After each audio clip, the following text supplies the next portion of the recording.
The CDC makes major changes related to vaccines and autism.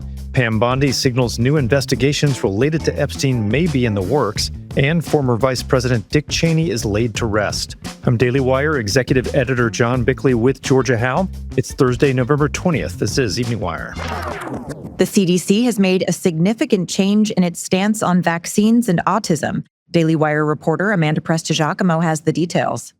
The Centers for Disease Control and Prevention updated its website this week to suggest that autism could be caused by infant vaccinations, a major agency shift from past administrations.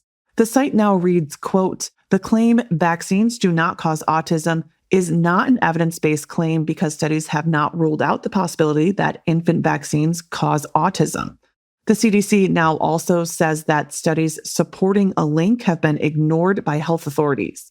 Health and Human Services has been conducting what it calls a comprehensive assessment of what causes autism, and they've already announced an association between Tylenol use during pregnancy and autism. Speaking of HHS, it released a peer-reviewed study yesterday documenting the harms of what it calls sex-rejecting treatments for minors. Daily Wire reporter Megan Basham has more. The paper states, quote, "Harms from sex-rejecting procedures, including puberty blockers, cross-sex hormones, and surgical operations, are significant, long-term, and too often ignored or inadequately tracked." The report specifically called out the AMA and American Academy of Pediatrics for, quote, "peddling the lie that chemical and surgical sex-rejecting procedures could be good for children."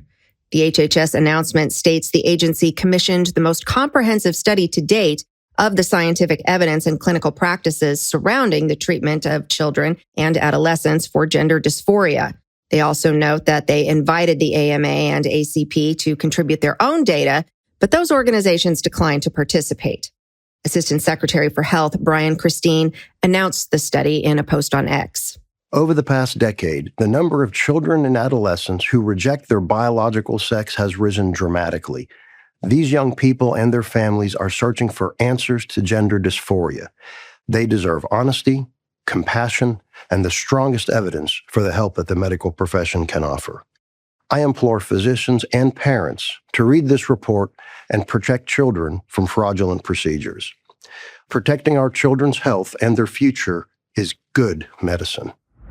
As he said he would, President Trump signed the Epstein bill last night. Meanwhile, U.S. Attorney General Pam Bondi says new information warrants further investigations into the Jeffrey Epstein case and those connected to the convicted sex abuser. Daily Wire reporter Zach Jewell has more. Bondi fielded questions about Epstein during a press conference alongside FBI Director Kash Patel and Deputy Attorney General Todd Blanche yesterday. She confirmed that the Department of Justice would release additional Epstein files within 30 days of Trump signing legislation making the documents public. Bondi, however, suggested that some material could be withheld as the investigation is ongoing. There's new information, additional information, and again, we will continue to follow the law, to investigate any leads. If there are any victims, we encourage all victims to come forward, and we will continue to provide maximum transparency under the law. Last week, President Donald Trump directed the Justice Department to investigate Epstein's connection to a list of powerful Democrats, including former President Bill Clinton, former Treasury Secretary Larry Summers, and venture capitalist Reid Hoffman. One lawmaker feeling the heat from her claims about Epstein is Democrat Jasmine Crockett. While on the House floor, the far-left Congresswoman accused multiple Republicans of having accepted money from Jeffrey Epstein. Folks who also took money from somebody named Jeffrey Epstein, as I had my team dig in very quickly: Mitt Romney, the NRCC, Lee Zeldin, George Bush, Win Red, McCain Palin, Rick Lazio. I just want to be clear. If this is the standard that we're going to make, just know we're going to expose it all. The only problem, it wasn't the right Jeffrey Epstein. Instead, it was a totally different Dr. Jeffrey Epstein.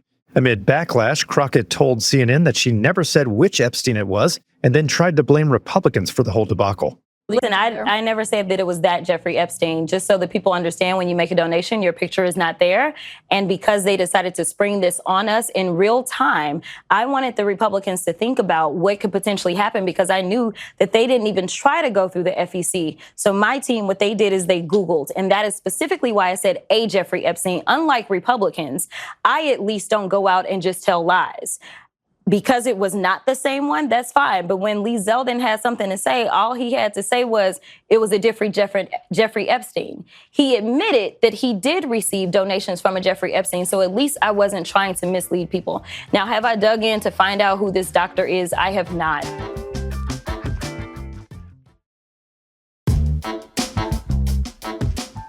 The Trump administration is doing a victory lap as new data shows America's trade deficit with foreign countries is plummeting. Daily Wire senior editor Joel Needler has more.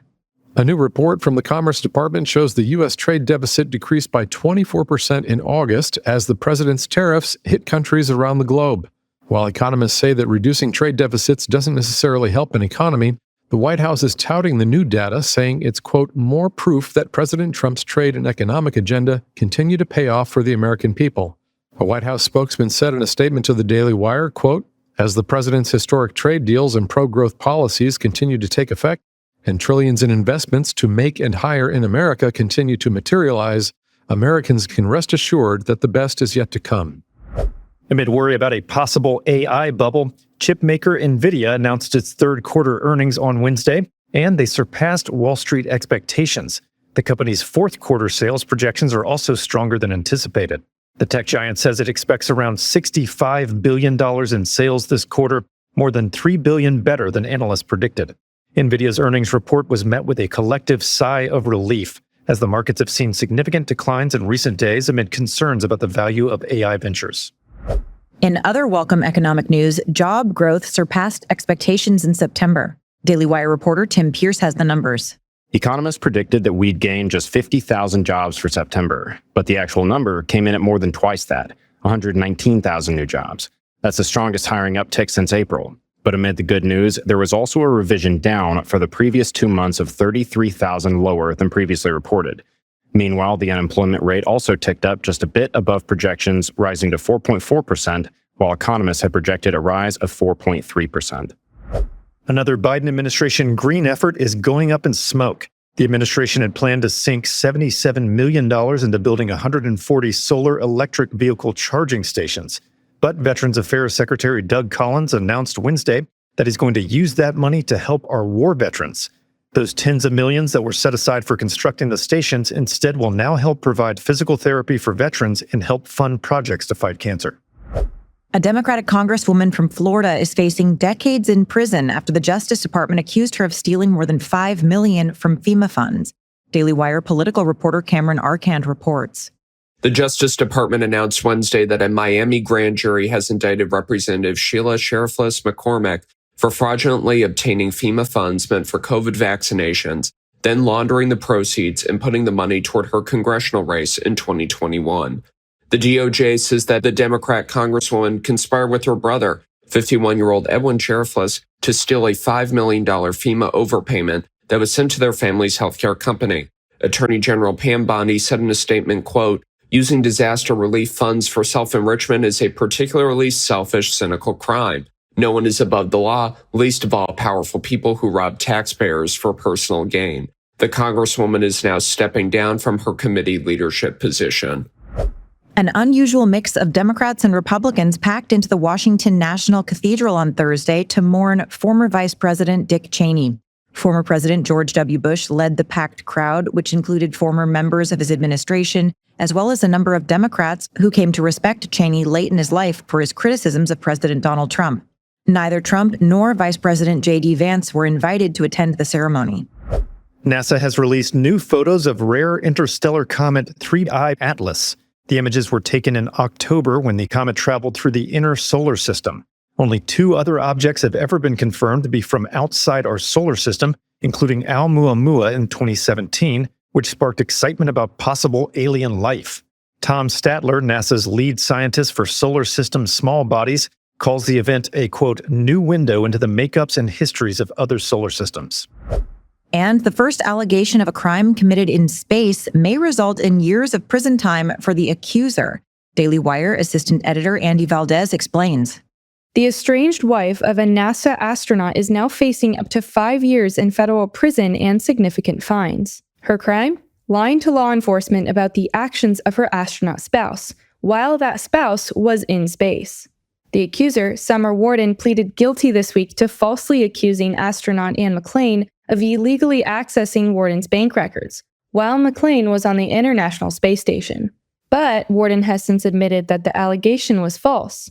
The U.S. Attorney's Office for the Southern District of Texas says Warden now faces up to 5 years in federal prison and up to $250,000 in fines for the false report. The sentencing is scheduled for February. All right, those are your drive home updates today. To learn more about these stories, go to dailywire.com. And in case you missed it earlier today, we covered some major stories, including the potential deal to end the conflict in Ukraine, the administration cracking down on SNAP fraud, and Charlotte's ICE presence clearing roads and classrooms. Thanks for tuning in. We'll be back tomorrow morning with another full edition of Morning Wire.